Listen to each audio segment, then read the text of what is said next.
महारानी, सुबह के 10 बज रहे हैं। आज की तारीख में नाश्ता लग जाएगा या सबर शुक्र करके बैठी रहूं? दरवाजा जोर से धड़धड़ाया गया था। एक संडे का दिन ही होता था जिस दिन उसे सोने को मिलता था, वरना तो रोज सुबह 6 बजे से घर कामों में लगना पड़ता था। ऑफिस का वक्त हो जाता था। जल्दी जल्दी नाश्ता करके और सबको करवा कर वो झूठे बर्तन भी तेजी से धोकर रैक में सूखने के लिए रख देती थी।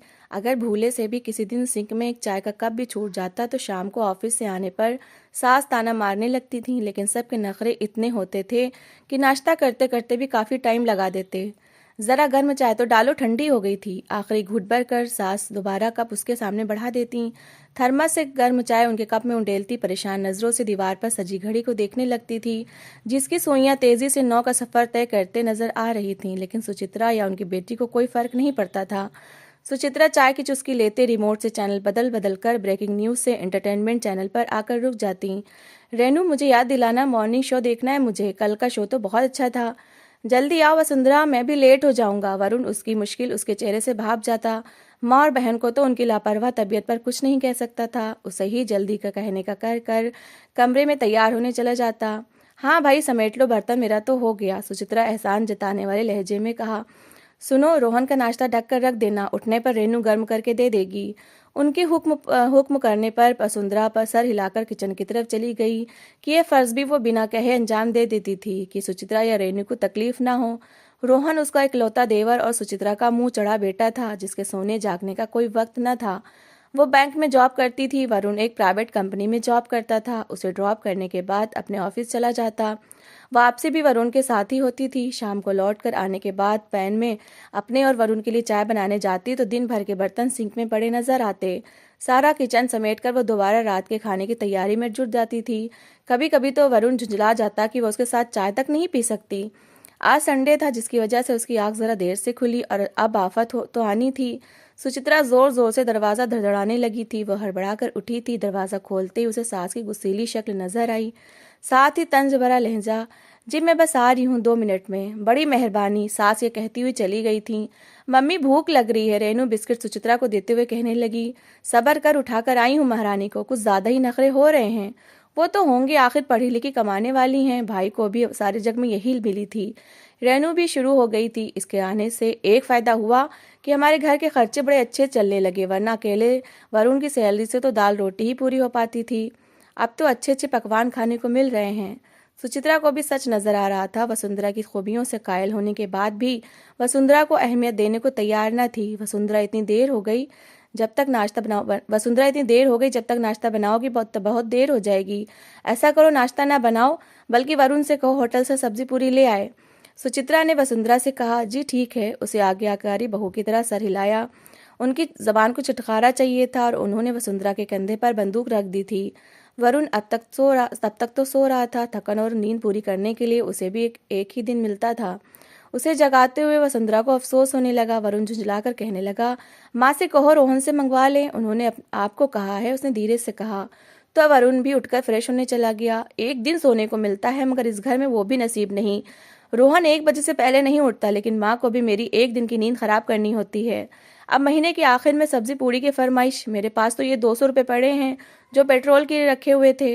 वरुण बहुत झुंझला कर अपने वॉलेट में मौजूद पैसे निकाल कर देख रहा था। तो वसुंधरा कहने लगी, ज्यादा देर सोना सेहत के लिए अच्छा नहीं है। जनाब, आज हम साथ नाश्ता करेंगे और थोड़ी बातें भी कर लेंगे। रोज तो ऑफिस भागने की जल्दी होती है दोनों को। जाए ले आए सब्जी पूड़ी, बजाय इसके कि वो उसकी सोच के धागे को उंगली पर लिपेट कर उसके घर वालों को उसके सामने उधेड़ कर रख देती। उसे शांत करके समझदारी से बात बनाकर अपने पर्स से 500 का नोट निकालकर उसके वॉलेट में रख गई। वसुंधरा, मुझे बिल्कुल अच्छा नहीं लगता जब तुम घर के खर्चों के लिए अपने पैसे देती हो। सिर्फ आप ही का घर तो नहीं है, ये घर मेरा भी तो है, और अपने घर पर खर्च करने पर कैसा अफसोस। सब्जी पूड़ी ज्यादा लाना, तुम्हारी बहनें भी आ रही हैं। वो निकलने लगा तो पीछे से सुचित्रा ने आवाज दी, माँ, आज तो वसुंधरा को अपने मायके जाना था 2 महीने बाद। आप प्रेरणा और सरिता को अगले हफ्ते आने का कह देती। वरुण को यह सुनकर अच्छा न लगा। रात को ही तो उसने माँ से बताया था कि वो वसुंधरा को उसके मायके लेकर जाएगा, और अब सुचित्रा की बात, उसका मूड बिगड़ गया। वसुंधरा भी वहीं आकर खड़ी हुई थी। अब बेटियां आना चाह रही हैं तो क्या कहकर मना कर देती कि भाई भाभी मायके जा रहे हैं, मत लाओ, तुम्हारी पत्नी को जाना है तो जाओ, किसने रोका है। खाना वगैरह पकाकर चली जाए अपनी माँ के घर। वैसे भी कौन सा मेरी बेटियों के साथ हंसती बोलती है। सुचित्रा बुरा मानकर कह गई। वसुंधरा फौरन बोली, नहीं माँ, मैं अगले हफ्ते चली जाऊंगी, कोई बात नहीं। वरुण ने कुछ कहने का इरादा किया तो वसुंधरा ने इशारा करते हुए कुछ कहा तो वो चुप करके चला गया। तो वसुंधरा ने भी किचन की राह ली। चाय तो बनानी थी, लेकिन भाभी खुद कुछ नहीं कहती, भाई को वकील बनाकर खड़ा कर देती हैं। रेनू का मुंह टेढ़ा हुआ। जब तक वरुण सब्जी पूड़ी लेकर आया तब तक बहनें चार चार बच्चों के साथ आ गई थीं। रोहन तो बच्चों की आवाज़ से स्टोर का दरवाज़ा बंद करके सो गया कि उस तक उनकी आवाज़ ना आए। इधर जब पसीने में भीगा वो वरुण सब्जी पूड़ी का शॉपर किचन की चौखट पर खड़ी वसुंधरा को दिया तो शॉपर शेल्फ पर रखते हुए वो उसे पानी का ग्लास पकड़ा गई। इतनी लंबी लाइन चीख चीख कर गला छिल गया। छुट्टी के दिन जैसे आधी दुनिया सब्जी पूड़ी लेने पहुंच जाती है। हाँ ये तो है, मैं नाश्ता निकालती हूँ, आप बहनों से मिलिए तब तक। वो अच्छी बहू और भाभी का रोल बहुत अच्छे से निभा रही थी। उसकी फितरत बहुत अच्छी थी। पहले मुंह हाथ धोकर चेंज कर लूं, अजीब सी स्मेल आ रही है, वरुण ये कहते हुए कमरे में चला गया। सरिता ये देखकर कहने लगी, वरुण क्यों कमरे में घुस गया? बहनें आई हैं, इसे बहनों का हालचाल पूछने की भी जरूरत नहीं। ऐसी बात नहीं है सरिता दीदी, वो धूप में नाश्ता लेकर आए हैं, पसीने से भीग गए इसलिए चेंज कर कर आ रहे हैं। तो वो तड़ाक से बोली, वरुण से 1 साल ही बड़ी हूँ बहन, जल्दी शादी हो गई तो 4 बच्चे भी हो गए। तुमने तो खैर से एमए किया है, 4-5 महीने ही छोटी होगी तुम मुझसे। और फिर जब मैं तुम्हें भाभी कहती हूँ तो तुम भी मेरा नाम ही लिया करो, दीदी में क्या रखा है? इज्जत तो दिल में होनी चाहिए। वसुंधरा फालतू की बहस करके किसी तरह की टेंशन नहीं लेना चाहती थी, इसलिए ठीक है कहकर सर हिला दिया। वरुण आ गया तो बहनें जो थोड़ी देर पहले शिकायत कर रही थीं, भाई के सदकेवारी होने लगे कि इस घर का वही इकलौता कमाऊ पूत है। वो सब सर जोड़े जमाने भर के किस्से सुना रही थी। वसुंधरा नाश्ते के बर्तन धोने के साथ दोपहर के लिए खाना बना रही थी। वरुण कुछ देर माँ बहनों के पास बैठा रहा, फिर उठकर कमरे में जाने लगा। किचन के सामने से गुजरते हुए उसने वसुंधरा को देखा था, उसके साथ खड़ा हो गया। उसके हाथ मसाले के डिब्बों की तरफ बढ़ते तो उससे पहले ही वरुण उसे पकड़ा देता।